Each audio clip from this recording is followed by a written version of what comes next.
Assalamualaikum warahmatullahi wabarakatuh. Alhamdulillahi ala ihsani wa syukru lahu ala taufiqihi wa amtinani wa asyhadu an la ilaha illallah wahdahu la syarika lahu ta'ziman li sya'ni wa asyhadu anna Muhammadan abduhu wa rasuluhu da'ila ridwani. Allahumma salli alaihi wa ala alihi wa ashabihi wa ikhwani. Hadirin hadirat yang dirahmati Allah Subhanahu wa taala.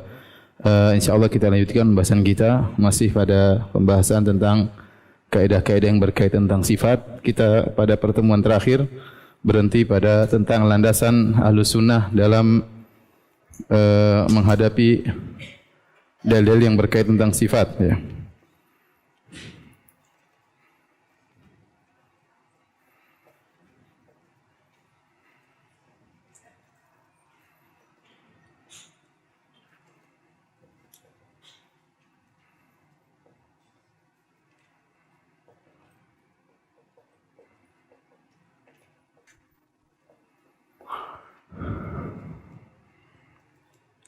Maka tentang sifat-sifat yang ditetapkan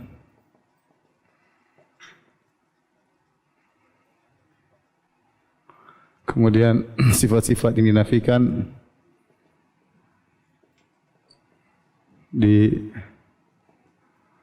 dinafikan atau ditolak. Yang ketiga tentang sifat-sifat yang tidak datang penetapannya atau penolakannya dalam nas nusus.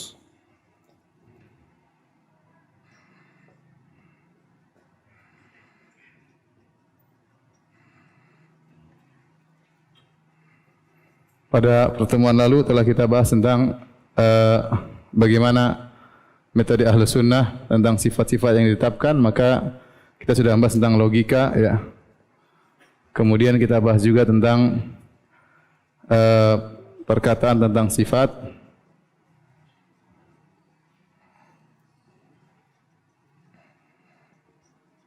Merupakan cabang dari perkataan tentang zat.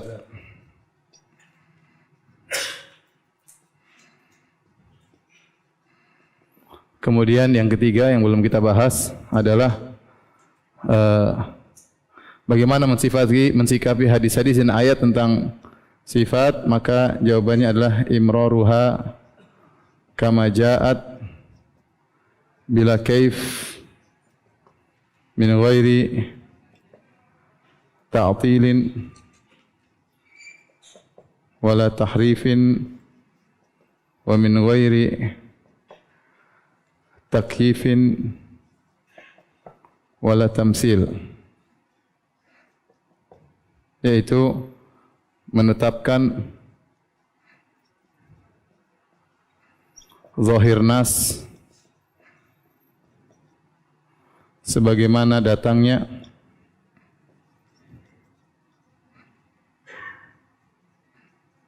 tanpa membagaimanakannya,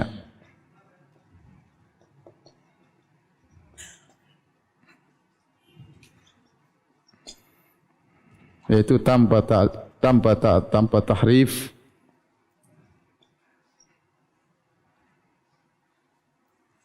tanpa ta'til, tahrif, takyif dan tamsil, dan tanpa tamsil. Baik, kita akan bahas apa itu ta'til, kemudian tahrif, takyif, tanpa tamsil. Jadi dalam menghadapi sifat-sifat, ayat-ayat yang berkaitan sifat atau hadis yang berkaitan sifat, maka bagaimana akidah Sunnah kita menetapkan, ya, sebagaimana datangnya. Misalnya Allah mengatakan wa huwas samiul basir, laisa kamitslihi syai' wa huwas samiul basir. Tidak ada yang serupa dengan Allah. Ya, kemudian kata Allah wa huwas samiul basir, Allah Maha mendengar lagi Maha melihat. Berarti kita tetapkan Allah melihat dan Allah mendengar, ya. Bagaimananya kita tidak tahu. Ya, bagaimana cara Allah mendengar, bagaimana cara Allah melihat, kita tidak usah bahas. Kita tetapkan saja bagaimana yang Allah sebutkan tanpa membagaimanakannya. Ya, sebagaimana sudah kita bahas ya. Allah menyebut tentang tangan, tentang wajah Allah. Kita bilang kita tidak bisa membagaimanakannya karena tidak mungkin akal kita bisa mengetahui hakikat dari kaifiyah sifat-sifat tersebut. Oleh karenanya, untuk menekankan hal tersebut, maka tidak boleh kita melakukan ta'til, tahrif, takyif dan tamsil ya. Ta'til, tahrif, takyif dan tamsil. Di sini akan kita bahas apa itu ta'til, apa itu tamsil, apa itu tahrif atau takyif ya. Larangan-larangan ya. Ya, ada berapa ya? Yang pertama at-ta'til, artinya menolak. Yang kedua at-tahrif, menyimpangkan. Yang ketiga at-takyif, membagaimanakan.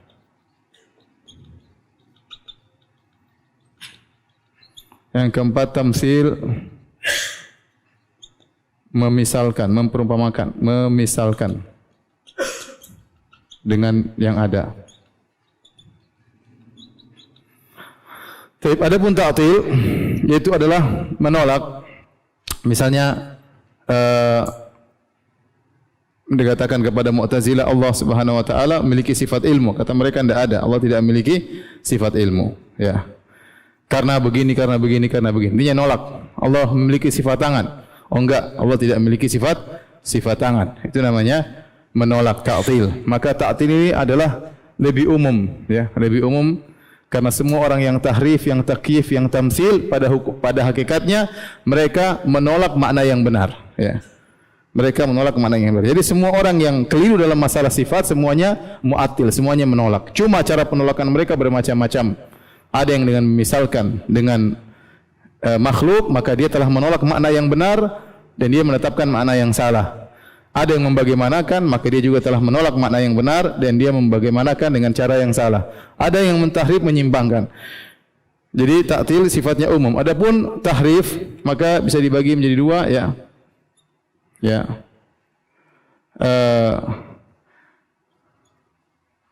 Tahrif lafal, kemudian tahrif makna. Tahrif makna ni yang kalau orang sekarang menamakannya dengan takwil. Takwil istilah mereka. Tahrif lafal seperti firman Allah Subhanahu wa taala, wa kallamallahu Musa taklima. Artinya di sini Allah Subhanahu wa taala sebagai fa'il pelaku, makanya dhamma ya. Dhamma dengan dhamma. Tapi mereka rubah wa kallamallaha, mereka rubah jadi wa kallamallaha ya. Ada yang baca wa kallamallaha sehingga Allah menjadi objek. Wa kallamallaha Musa taklima artinya Musa berbicara dengan Allah dengan benar-benar berbicara. Yang bicara Musa bukan Allah. Padahal ayatnya wa kallamallahu, Allah yang berbicara kepada Nabi Musa.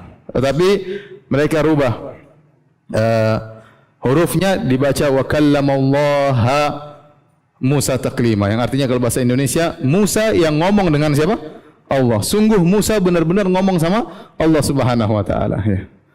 Padahal Allah berfirman wa kallamallahu Musa taklima. Sungguh Allah benar-benar ngomong sama Musa. Ini contoh lafal dirubah, harokat dari dhamma menjadi apa? Fathah ya. Jadi dari pelaku menjadi objek.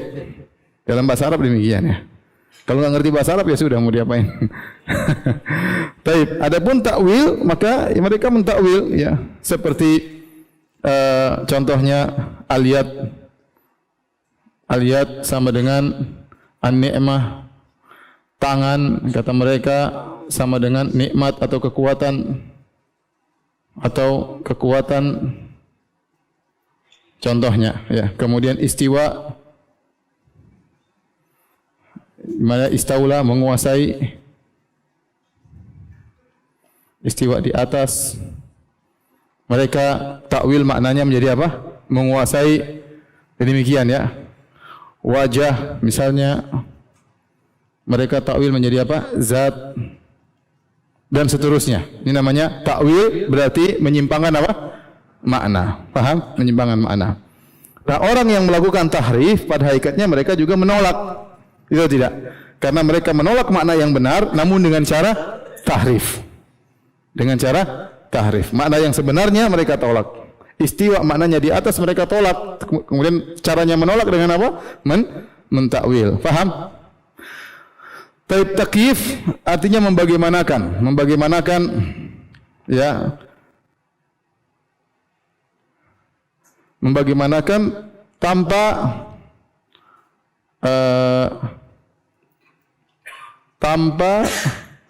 al-mumatsal bihi. Maksudnya tanpa yang disamakan. Maksudnya gimana ya? Maksudnya beda kalau tamsil. Kalau tamsil ini dengan yang ada. Seperti mengatakan tangan Allah sama dengan tangan manusia. Contoh, turunnya Allah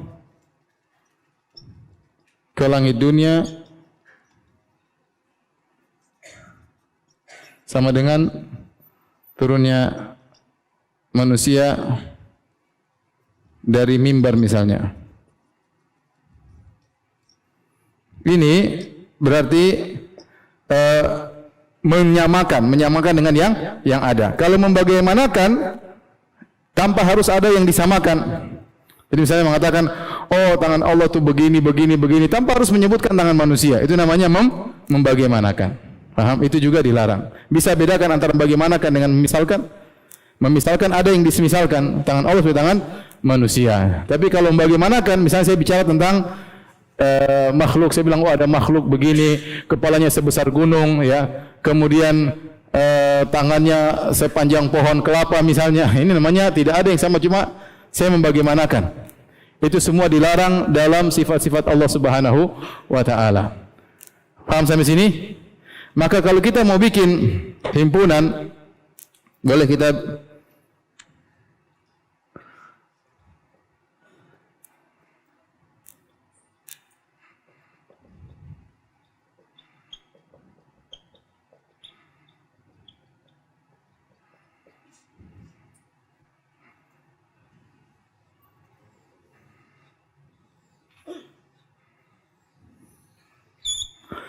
jadi kalau saya boleh membuat himpunan seperti ini ya. Jadi semua yang melakukan tamsil dia pasti melakukan takyif. Tidaklah orang melakukan menyamakan kecuali dia pasti membagaimanakan. Maka tamsil ini lebih spesifik daripada apa? Takyif. Tetapi semua yang mentamsil dia pasti takyif. Namun tidak semua yang mentakyif mentamsil. Paham? Kemudian semua yang mentahrif pasti apa? Mentaktil. Karena tidaklah dia mentakrif kecuali dia menolak makna yang sesungguhnya. Ya. Tinggal apakah setiap yang mentakyif itu mentahrif? Ya. Tapi intinya yang paling spesifik tamsil, kemudian takyif, kemudian tahrif, kemudian apa? Ta'til. Nah semua ini disebut dengan mu'attil. Karena orang yang melakukan tamsil, takyif dan tahrif, dia menolak makna yang benar. Paham sampai di sini? Saya rasa kurang paham ya. Saya ulangi, semua orang yang melakukan tahrif dia pasti mentaktil, pasti menolak. Karena semua yang menolak makna yang benar dikatakan mu'attil. Cuma cara penolakan ini bermacam-macam. Ada yang menolak dengan mentahrif, ada yang menolak dengan mentakyif, ada yang menolak dengan apa? Tamsil. Karena tamsil, takyif, tahrif ini semua salah. Berarti dia menolak makna yang benar. Faham sampai sini? Muncul kaidah ya.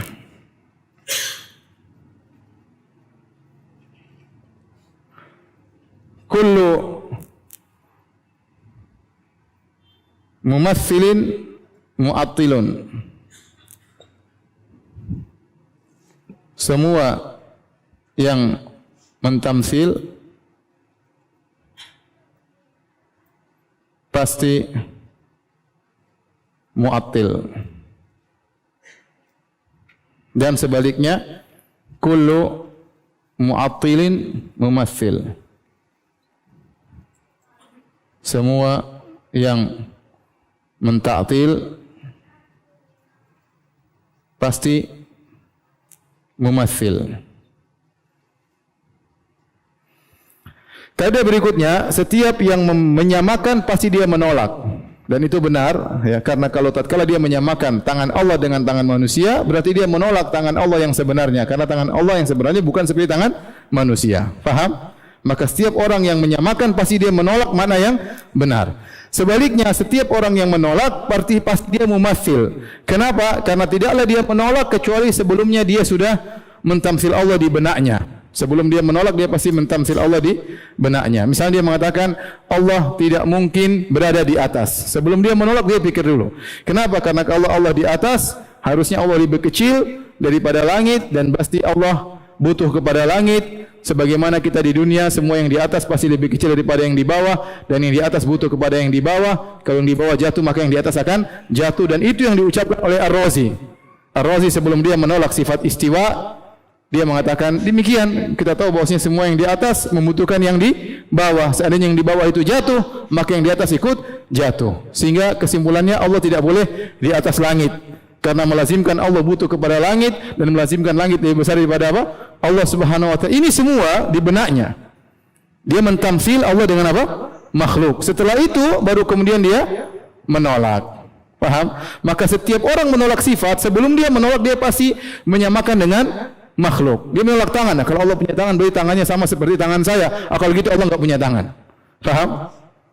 Jadi sebelum dia menolak, dia pasti sudah mentamsil. Maka kaidah kita, setiap penolak dia pasti mentamsil, baru menyerupakan.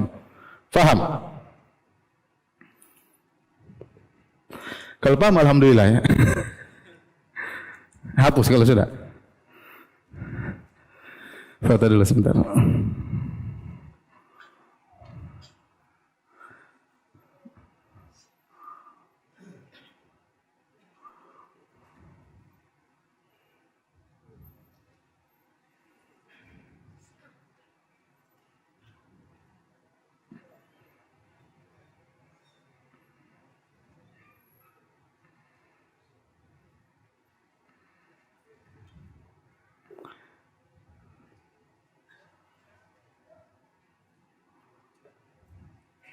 Sudah, biar saya yang hapus. Sudah ya.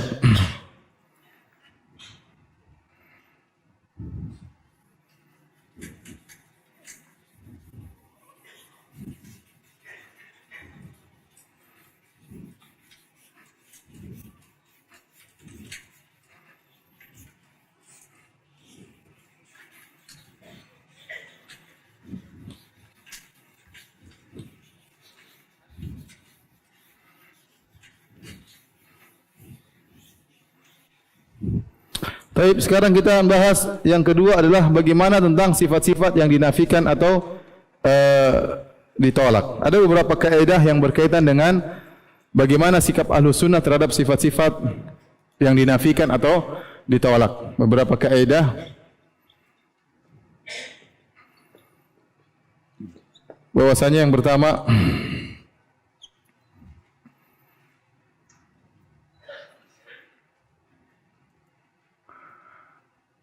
tujuan dari penolakan sifat tertentu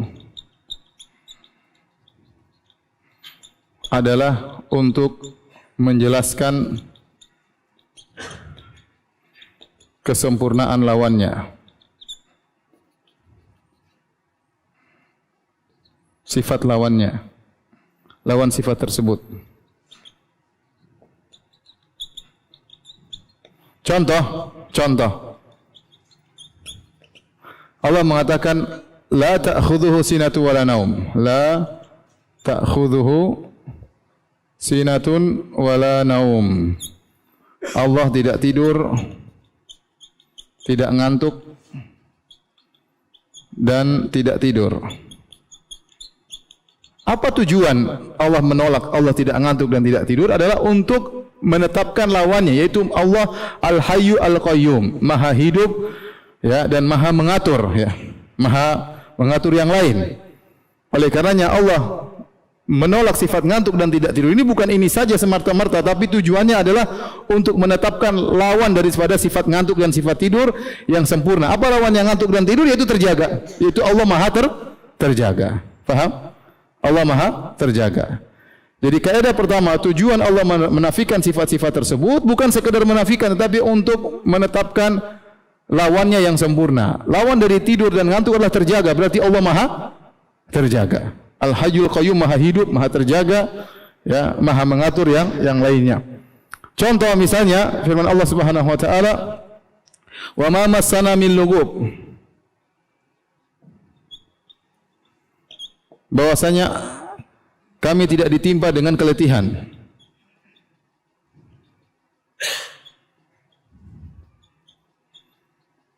Tujuannya apa? Tujuannya untuk bahwasanya Allah Al-Qawi, Allah Maha kuat. Tujuannya untuk menetapkan Allah Maha kuat. Seperti ini untuk apa? Allah Maha terjaga. Allah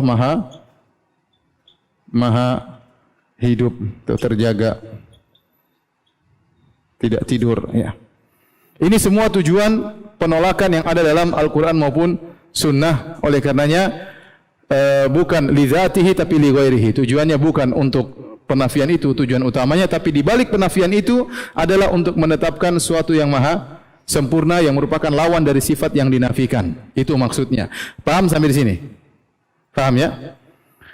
Kenapa bisa demikian? Kenapa bisa demikian? Kenapa? Kenapa kaidah ini? Karena ya penolakan murni tidak menunjukkan pujian. Ya, coba kita mensifati sesuatu yang tidak ada. Sesuatu yang tidak ada itu tidaklah menzalimi. Sesuatu yang tidak ada itu tidaklah tidur. Sesuatu yang tidak ada itu, ya apa kita sedang memuji sesuatu yang tidak ada? Paham? Penafian murni itu tidak memuji. Tetapi pujian itu pada sifat yang ditetapkan. Saya kapan memuji? Saya bilang seorang tidak tidur. Tapi kalau saya bilang dia tidak tidur karena dia kuat, dia hebat, baru pujiannya pada kuat dan hebatnya tersebut, bukan pada penafiannya. Paham? Karena kita bisa mensifati sesuatu yang tidak ada dengan banyak penafian. Sesuatu yang tidak ada itu al-adam namanya bahasa Arab. Al-adam tidaklah benzalimi, tidaklah makan, tidaklah tidur, tidaklah dan kita tidak sedang memuji dia. Pujian itu pada sifat yang ditetapkan. Kamu hebat, kamu pintar, itu baru pujian. Ya, kamu adil, itu baru pujian. Ya, baru pujian. Saya mengatakan kamu tidak zalim. Bukan pujian, tetapi kamu tidak zalim, tetapi kamu adil, itulah pujiannya. Pujiannya di balik tidak zalim itu ada keadilan. Paham? Penafian secara murni tidak menunjukkan pujian. Ini yang pertama. Yang kedua, bisa jadi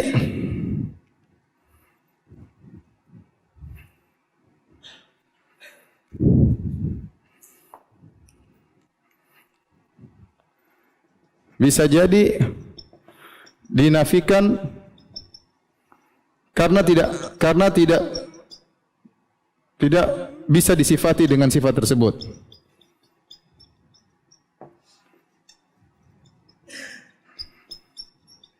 Kalau dalam bahasa Arab disebut li'adamil qabiliyah, li'adamil al-qabiliyah. Contoh, saya mengatakan dinding tidak zalim. Dinding tidak zalim. Dinding tidak bodoh, ya. Apakah saya sedang memuji dinding? Tidak, karena dinding memang tidak bisa disifati adil dan zalim, paham? Tapi kita bilang dinding tidak zalim, benar, dia tidak pernah menzalimi. Tapi apakah sedang memuji dinding? Jawabannya tidak, karena dinding memang asalnya tidak bisa menerima sifat zalim dan adil. Namanya dalam bahasa Arab di adamil qabiliyah. Sehingga tidak bisa, kita hanya bisa memuji orang tidak zalim kalau dia memang bisa zalim dan bisa adil. Baru kita mengatakan kamu tidak zalim, berarti dia adil. Pujiannya pada adilnya atau tidak zalimnya? Pada adilnya. Paham? Masya Allah, orang Bintaro paham ya. Taib. Dinding tidak bodoh juga bukan pujian. Karena dinding tidak bisa disifati pintar dan bodoh. Paham? Maka penafian murni itu tidak menunjukkan pujian. Saya sedang menjelaskan kaidah ini bahwasanya Allah dipuji bukan penafiannya, tapi pada penetapan sifat yang merupakan lawan dari sifat yang ditolak. Faham? Antum terima aja kaidah ini, nanti akan kita bahas ke depan kenapa kaidah ini perlu nanti ya. Tapi yang ketiga, bisa jadi ditolak sifat darinya, ditolak sifat buruk darinya karena tidak mampu. Contoh, syair berkata, Kubailatun la yaqdiruna bi dhimmatin wala yadhlimuna an-nasa habbata khardalin. Tahu artinya? Artinya kabilah kecil, ini artinya kabilah kecil tidak pernah berkhianat dan bahkan tidak pernah mendolimi orang-orang sedikit pun. Kenapa dia tidak pernah berkhianat dan tidak pernah mendolimi? Karena dia kabilah kecil, faham? Dia tidak mendolimi karena tidak mampu untuk berbuat zalim. Dia tidak berkhianat karena dia tidak mampu berbuat apa? Pengkhianatan, faham? Beda dengan penyair lain berkata, walakinna qaumi wa in kanu zawi adadin, ya.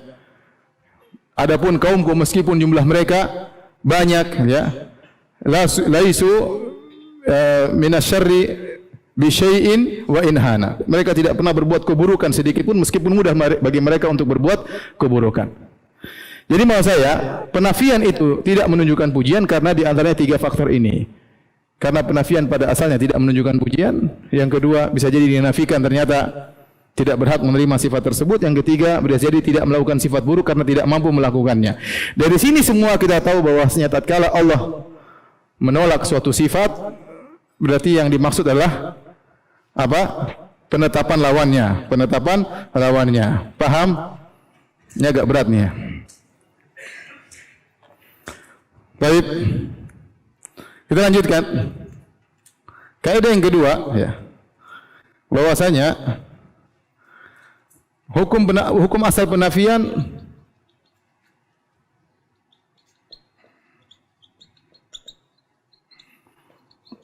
adalah penafian secara mujmal, penafian secara global.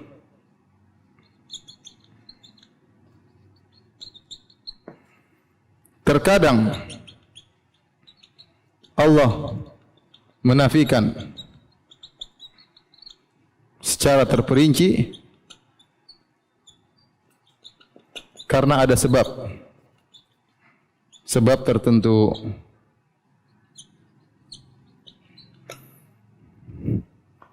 Taib.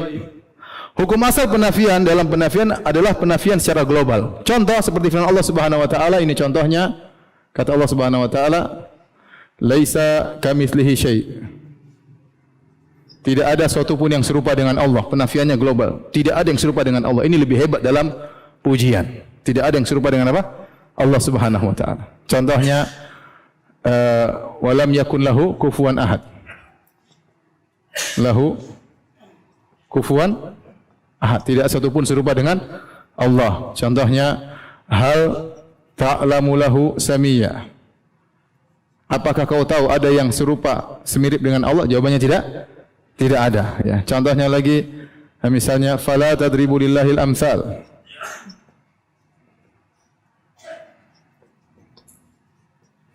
Asalnya penafian secara global ini lebih sempurna. Pujian di balik penafian secara global ini kepada Allah Subhanahu wa taala, tidak ada yang serupa dengan Allah. Maka ini menunjukkan sempurna dalam pujian kepada Allah Subhanahu wa taala. Namun terkadang Allah menafikan secara terperinci karena ada sebab-sebab tertentu. Apa sebab-sebab tersebut? Ya, misalnya satu, ya, untuk menolak persangkaan yang salah. Persangkaan yang salah. Contoh, Allah berfirman, "Wa tawakkal 'alal hayyil ladzi la yamut." Bertawakkallah engkau kepada zat yang maha hidup yang tidak mati. Mungkin ada yang menyangka Allah ini hidup tapi bisa jadi disusul dengan kematian. Maka Allah tolak persangkaan tersebut. Menolak persangkaan yang apa? Yang salah. Contoh ya. Lagi seperti firman Allah Subhanahu wa taala, "Wa laqad khalaqnas samawati wal arda wa bainahuma fi sittati ayyam wa ma massana min lughub." Sungguh kami telah menciptakan langit dan bumi pada waktu 6 hari. Orang mungkin berpikir kan hari ada 7. Terus hari ke-7 Allah ngapain? Jangan-jangan Allah istirahat, maka dibantah. Allah hari ke-7 pun tidak capek, cuma memang Allah cukup 6 hari menciptakan langit dan bumi. Maka Allah mengatakan kami tidak ditimpa dengan rasa letih. Itu karena menolak persangkaan orang yang mungkin muncul persangkaan tersebut. Contoh lagi, misalnya kata Allah Subhanahu wa taala, kata Nabi SAW waktu ada sahabat yang berzikir keras-keras Allahu Akbar, Allahu Akbar, Allahu Akbar, maka Nabi berkata, "Arbi'u ala anfusikum." Cukuplah kalian berzikir dengan suara yang lirih untuk diri kalian. Fa innakum la tad'una asamma wala ghaiban. Karena kalian sedang tidak menyeru zat yang tuli dan gaib. Ya, menunjukkan bahwasanya Allah mendengar apa yang mereka ucapkan dan Allah tidak tuli. Di sini ditolak sifat tuli dari Allah Subhanahu wa taala. Kenapa? Karena khawatir timbul persangkaan yang keliru. Paham? Maka Allah menafikan secara rinci. Paham ini?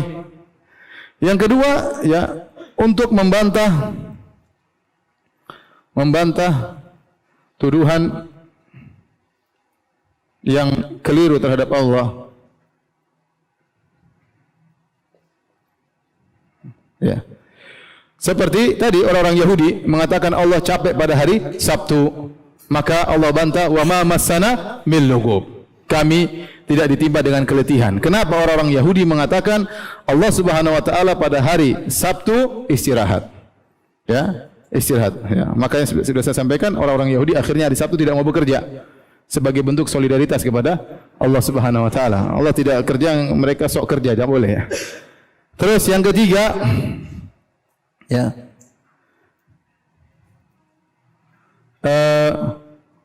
untuk menekankan sifat yang ditetapkan. Ini contohnya tadi surat ayat kursi, ya. Allahu apa? Gimana ayat kursi? Ya. Huwal hayyul qayyum. Dialah Allah yang maha hayyu, maha hidup, dan maha qayyum, yaitu dia tegak di atas dirinya dan dia mengatur yang lainnya.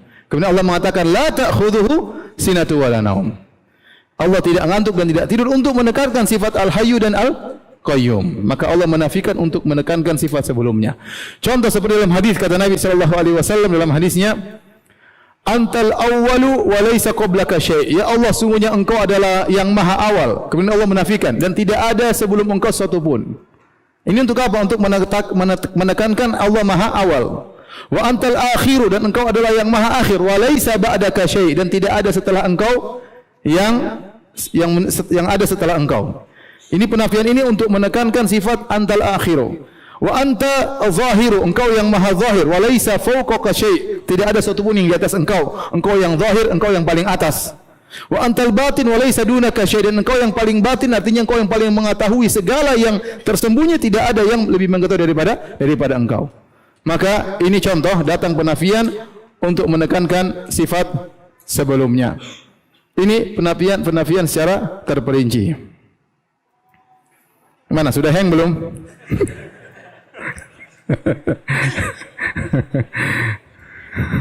Kalau sudah hang bilang ya. Kita tutup majelis.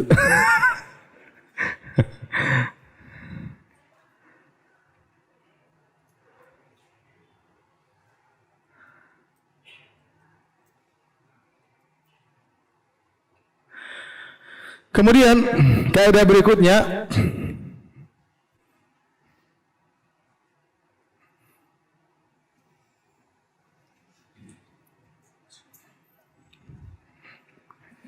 ya, ini 1, ini 2, ini 3.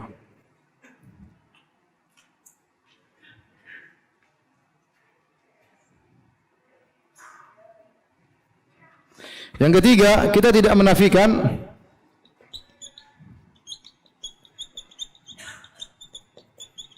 kecuali yang dinafikan oleh Allah.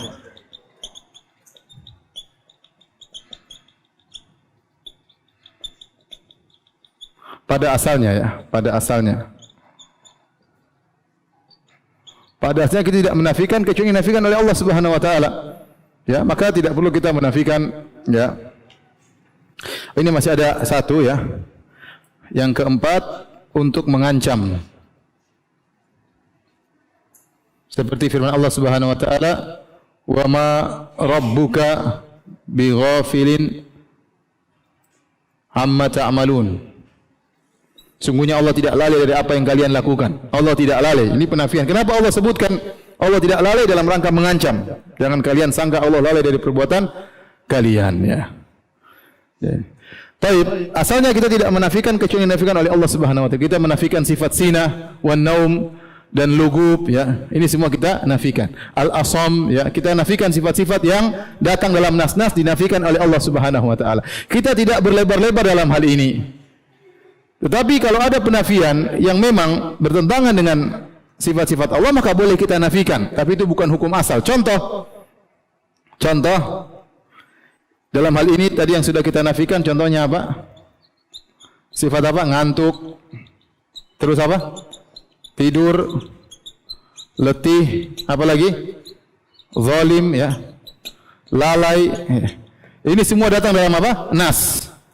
Semua datang dalam dalil. Allah tidak lalai, Allah tidak zalim, Allah tidak tidur, Allah tidak letih, ya. Adapun yang tidak datang dalam nas, tidak datang penafiannya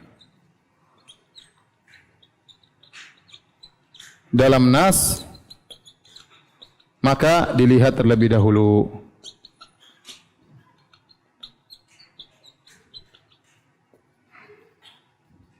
Contoh, di Injil atau di Taurat disebutkan Allah apa sedih, kemudian apa?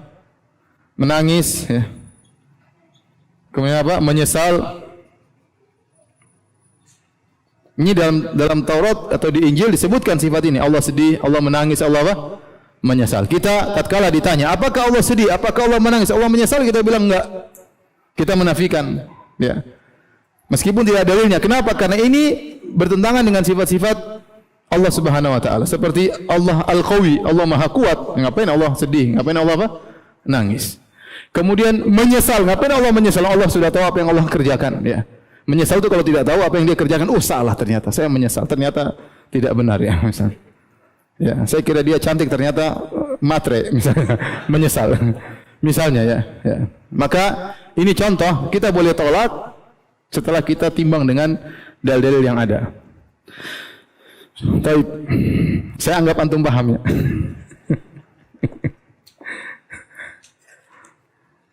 Nanti antum di rumah lihat-lihat lagi lah, ya.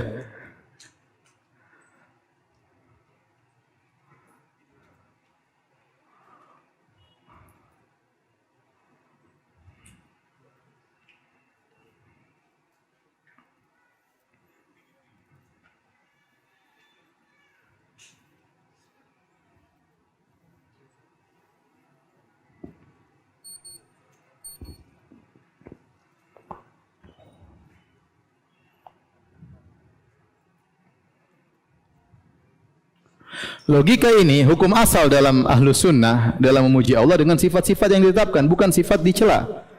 Berbeda dengan Ahlul Bidah. Ahlul Bidah mereka mensifati Allah hukum asalnya dengan penafian. Allah tidak zalim, Allah tidak ini, Allah tidak ini, Allah tidak ini, Allah tidak ini, ya. Ahlus Sunnah tidak. Asalnya Allah punya tangan, Allah punya wajah, Allah Maha Kuat, Allah Maha ini, itu hukum asal. Penafian datang dalam secara global atau diperinci karena ada keperluan. Paham? Saya ulangi, Ahlus Sunnah bagaimana cara memuji Allah dengan sifat-sifat yang Allah tetapkan dalam Al-Quran dan Sunnah sangat banyak. Allah begini, Allah begini, Allah begini, semua sifat-sifat sempurna yang ditetapkan buat Allah Subhanahu wa taala. Adapun penafian hukum asalnya tidak. Allah datang penafian dengan penafian secara global, terkadang terperinci karena ada keperluan. Ahlul Bidah sebaliknya. Misalnya Jahmiyah mengatakan Allah tidak punya ilmu, Allah tidak ini, Allah tidak ini, Allah tidak ini, karena kalau mereka menetapkan berarti tasbih, sehingga mereka menolak sifat-sifat Allah Subhanahu wa taala. Dan secara logika, kalau kita datang kepada seorang raja, kita bilang, "Raja, ente tidak cengeng, Raja. Ente juga tidak tidak lemes, ya." Ini sebenarnya beda. Kalau ya Raja, tidak ada yang seperti engkau sama sekali. Mana yang lebih hebat pujiannya? Yang pertama, yang terakhir, tidak ada yang sama seperti engkau. Tapi ya Raja, ente tidak cengeng, ente tidak lemes. ente tidak goblok. Raja ente muji apa ente? Paham? Jadi metode Ahlus Sunnah berbalikan dengan metode Ahlul Bid'ah. Taib, sudah paham? Saya mau hapus.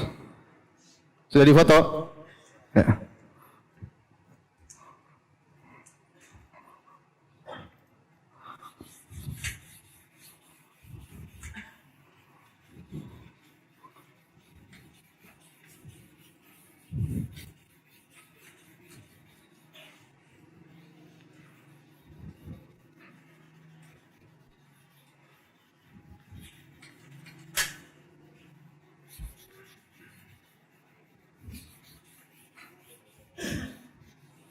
Yang terakhir kita membahas tentang bagaimana sifat-sifat yang tidak datang penetapannya dan penolakannya dalam nusus Al-Quran dan Sunnah, tidak menetapkan dan juga tidak menolak.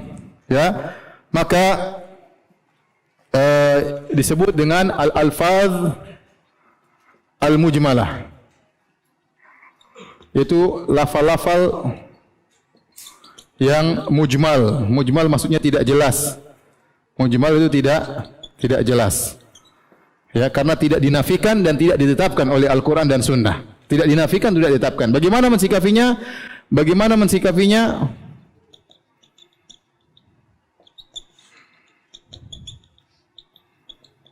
Jawabannya diperinci, ditafsil, diperinci. Jika maksudnya makna yang benar,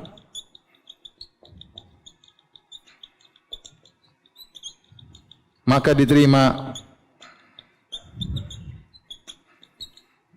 Jika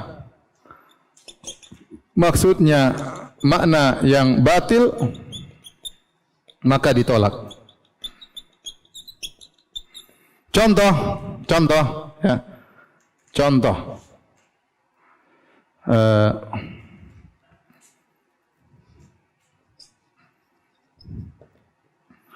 Misalnya lafal al-jism. Jisim itu jisim, benda berzat, berapa namanya, berbentuk dan macam-macam. Jisim tidak datang dalam Al-Quran maupun hadis bahwasanya Allah tidak berjisim. Dan juga tidak datang dalam Al-Quran Allah berjisim. Paham? Tidak dalam Quran penolakan dan tidak dalam hadis maupun Quran penafian. Kalau ada orang mengatakan Allah tidak jisim, kita bilang tunggu dulu, apa maksud Anda jisim? Apa maksudnya? Maka kita bilang, apa maksud Anda dengan jisim?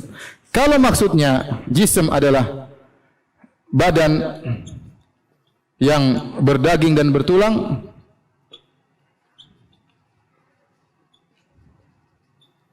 maka jawabannya apa? Kita tolak. Paham? Kita tolak. Tapi kalau jisim maksudnya adalah zat, ya, maka kita terima.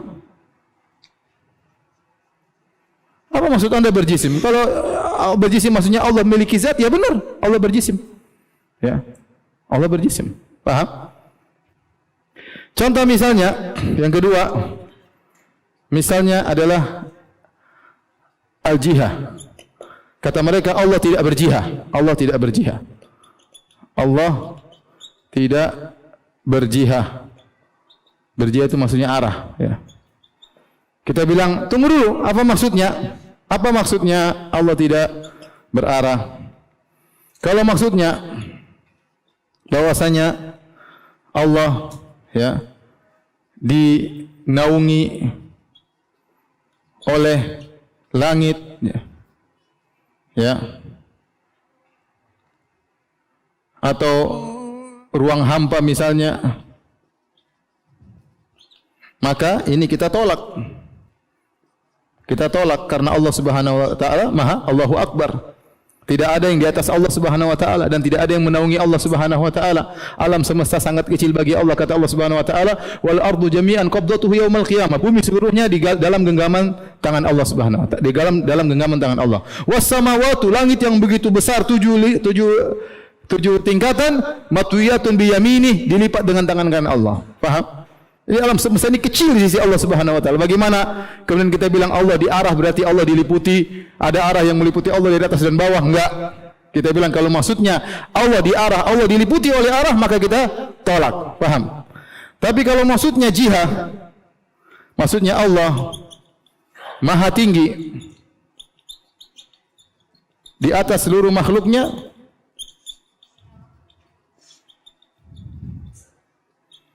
maka kita terima tidak? Kita terima, ya. Kita terima. Allah di atas, Allah tidak butuh dengan makhluknya sama sekali. Karena sering saya sampaikan, tidak semua yang di atas lebih kecil daripada yang di bawah, dan tidak semua yang di atas butuh yang kepada di bawah. Contoh sederhana adalah langit dan bumi.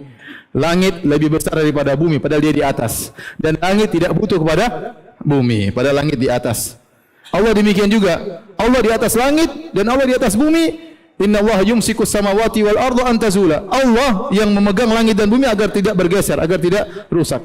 Allah di atas langit dan Allah yang mengatur langit. Langit yang butuh kepada siapa? Allah Subhanahu wa taala. Bumi yang butuh kepada Allah Subhanahu wa taala, ya. Paham? Ini contoh. Maka ditanya dulu, jihad maksud Anda apa? Azan kah? Iya, azan dulu. Sedikit lagi.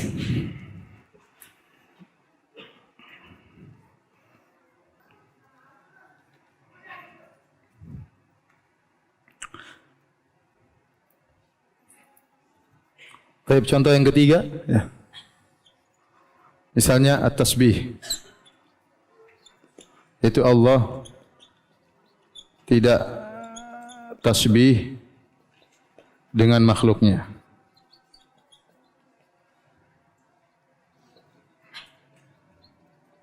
Baik, kita tanya, apa maksudnya Anda dengan tasbih? Ya. Jika maksudnya tasbih sama dengan tamtsil, bahwasanya Allah sama dengan makhluknya dari segala sisi, yaitu Allah sama dengan sifat makhluknya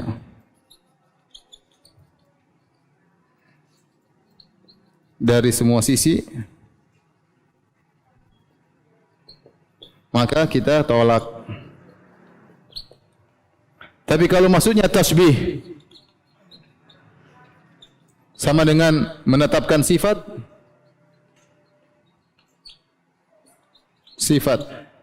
yang kita paham maknanya,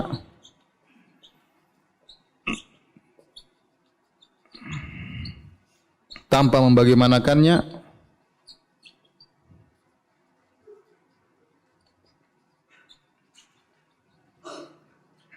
maka kita terima.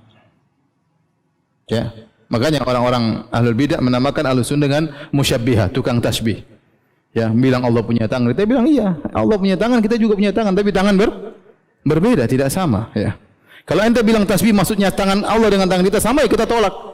Tapi kalau kita bilang Allah punya tangan, kita punya tangan berbeda, itulah akidah Ahlussunnah wal Jamaah. Sebagaimana Allah punya wajah, kita punya wajah berbeda, ya. Wajah Allah kalau dilihat adalah puncak kenikmatan di surga, mengalahkan bidadari. Wajah ente dilihat kadang bikin masalah. Paham? Jadi bagaimana menyamakan wajah manusia dengan wajah Allah Subhanahu wa taala, ya. Kata Allah Subhanahu wa taala, hijabuhu, kata Nabi sallallahu alaihi wasallam, hijabuhun nur. Walau kasyafahu la ahraqat subhatu wajhi man ta ilaihi basarahu min khalqihi. Sungguhnya hijab Allah adalah cahaya. Seandainya Allah menyingkap cahaya tersebut, maka subhat cahaya wajahnya akan membakar seluruh yang sampai pada pandangan Allah Subhanahu wa taala. Ya, wajah Allah ada subhat, ada cahayanya. Kemudian sama yang lain seperti misalnya kekuatan, ya. Kita bilang kita punya kekuatan, Allah juga punya apa? Kekuatan. Tapi kekuatan kita dengan kekuatan Allah tentu berbeda. Jadi kalau maksudnya tasbih adalah menetapkan sifat, maka kita terima. Ya, bahwasanya Allah Subhanahu wa taala ditetapkan sifatnya. Tapi kalau tasbih maksudnya tamtsil, maka kita bilang kita tolak, ya. Sementara sampai sini aja dulu, ya, karena saya lihat antum sudah hang, ya. Tidak bisa dipaksa, ya. Ya. InsyaAllah kita lanjutkan pada pertemuan berikutnya. Kalau yang bertanya saya persilahkan. Wallahu ta'ala alam bisawab.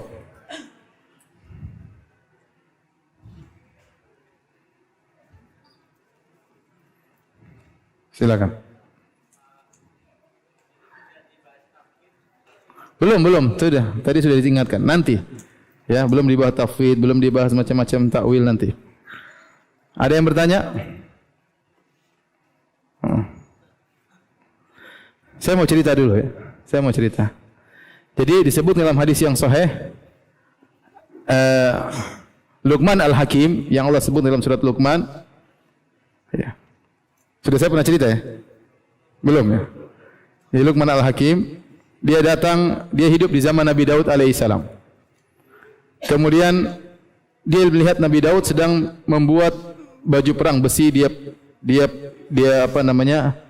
pilin besi tersebut karena wa alanna lahul hadid. Nabi Daud alaihissalam di mukjizatnya membuat besi menjadi lembut. Dia pegang jadi lembut. Besi yang kuat kalau dipegang oleh Nabi Daud bisa jadi lembut.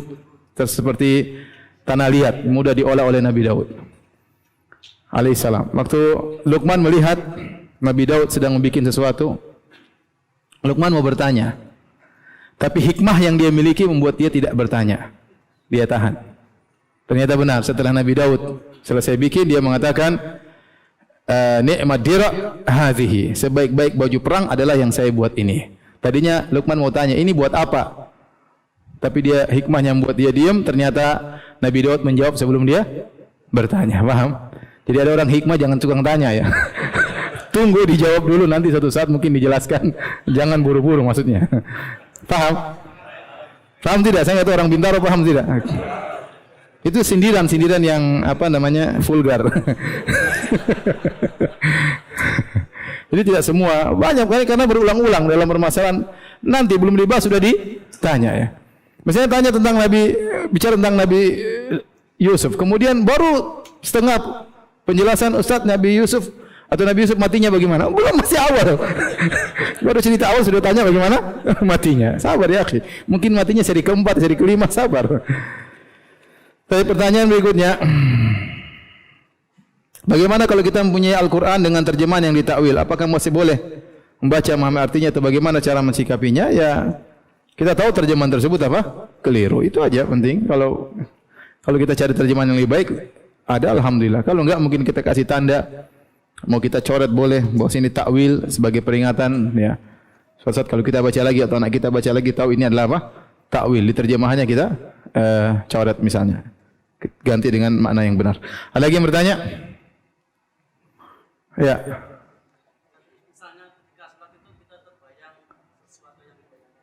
Sesuatu yang apa?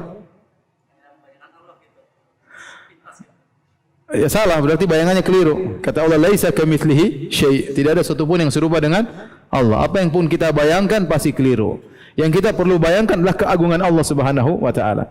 Makanya tatkala Nabi berkata, ya, apa itu ihsan? Anta budallaha ka'annaka tarah. Engkau beribadah kepada Allah seakan-akan engkau melihat Allah. Maksudnya dengan ilmumu yang sangat kuat, kau menghadirkan keagungan Allah Subhanahu wa taala, bahwasanya Allah Maha melihat, Allah mendengar, seakan-akan kau sedang berbicara langsung dengan Allah. Makanya dia mengatakan ka'annaka, seakan-akan kau melihatnya. Dan kau tidak melihatnya karena memang kau tidak bisa melihatnya kecuali setelah meninggal dunia. Tetapi perasaan Allah hadir di hadapan kita itu dituntut. Tapi jangan bayangkan sesuatu. Pokoknya depan kita ada yang Maha Agung, yang Maha Hebat, yang Maha Mengetahui, yang segala perkara di tangannya. Idza arada syai'an yaqul lahu kun fayakun. Jika Allah berkehendak, Allah mengatakan kun fayakun, kita hadirkan zat tersebut dalam solat kita tanpa harus membayangkan bagaimananya. Karena kita bayangkan pasti apa? Keliru.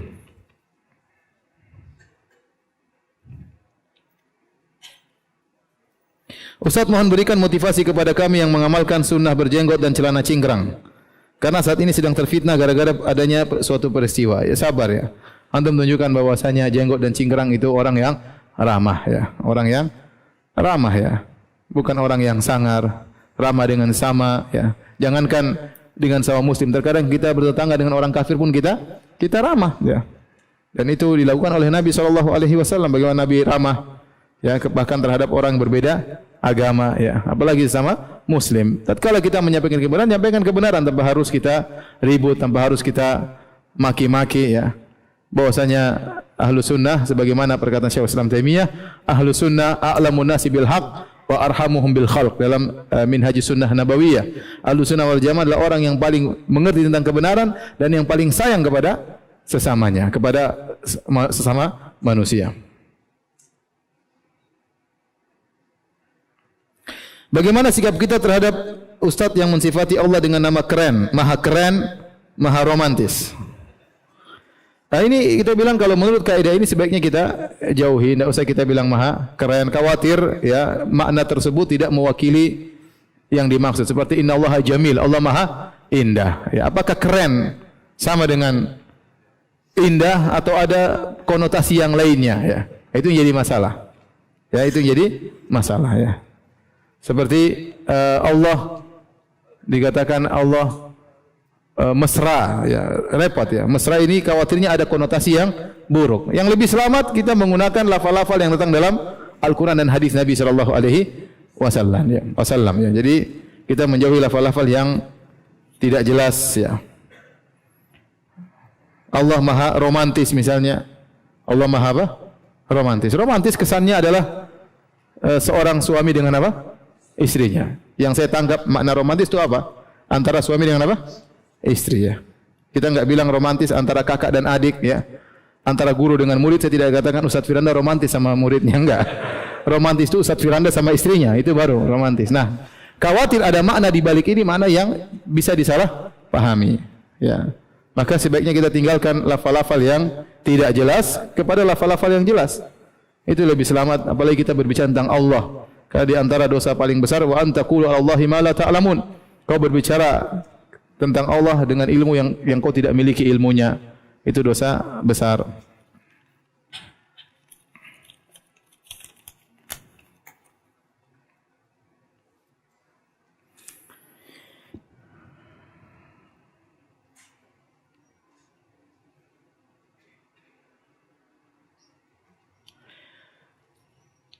Bagaimana jika ada seseorang yang meragukan adanya kehidupan di alam akhirat?